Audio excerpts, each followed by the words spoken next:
the last 6 months, we've had 3 horrific deaths arising out of excessive alcohol being sold from a remote roadhouse. In October last year, a 14-year-old girl was killed driving a vehicle from that roadhouse for other drunken passengers. In November last year, a young man set himself aflame and killed himself from alcohol from that remote roadhouse. And just recently, last weekend, a woman was bashed to death from the amounts of alcohol coming out of that roadhouse.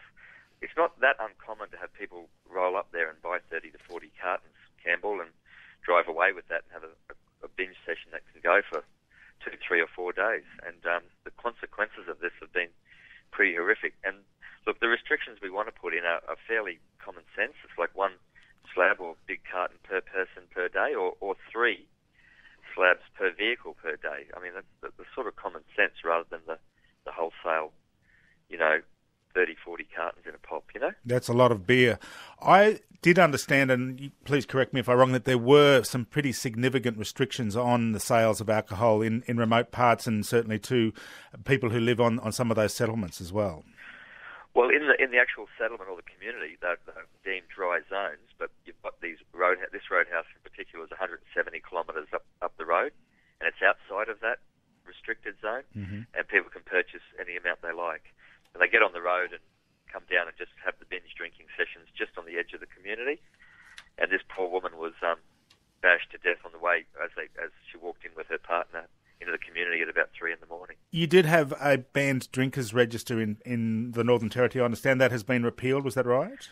That's right. And that was one sort of smaller, or it was pretty significant control mechanism for the towns and the bigger urban areas. So Timber Creek in our region was subject to the BDR, and so is the Katherine Township.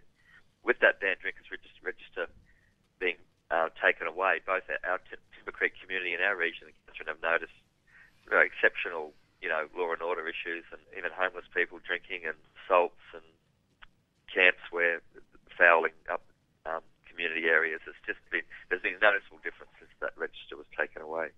Do you get the support of this from leaders in those communities and settlements? They do.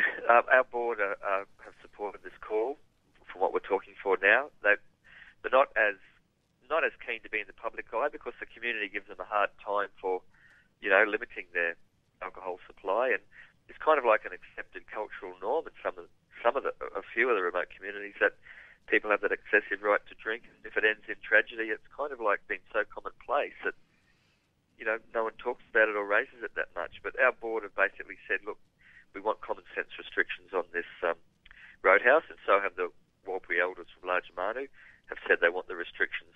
The old people in the communities and the mothers, and people are really calling for that, You cover your particular part of the territory, Sean. What about other parts? Are you hearing evidence of the same sort of concerns? Well, yeah, definitely. In Central Australia, I've heard from the Congress Aboriginal Health Board that they've got the same issues. They're talking about, look, limiting some supply is an important part of prevention. We can do alcohol rehab for the next 30, 40, 50 years, but if you haven't got some component of restriction of supply that's just stopping the enormous amounts of alcohol out there, then you're going to have a very limited impact on, controlling drinkers and rehabilitating people. We're just going to have more and more law and order issues, more and more deaths, and the public purse pays for this. So when people say in the territory, let's live and let live, it's the territory way, down the track, the cost to the public purse is going to be enormous if we're just going to be putting in remedies around rehab. Rehab's important, but voluntary rehab is better than mandatory, but the current CLP government want to bring in mandatory rehab, and the evidence around that is that it doesn't work.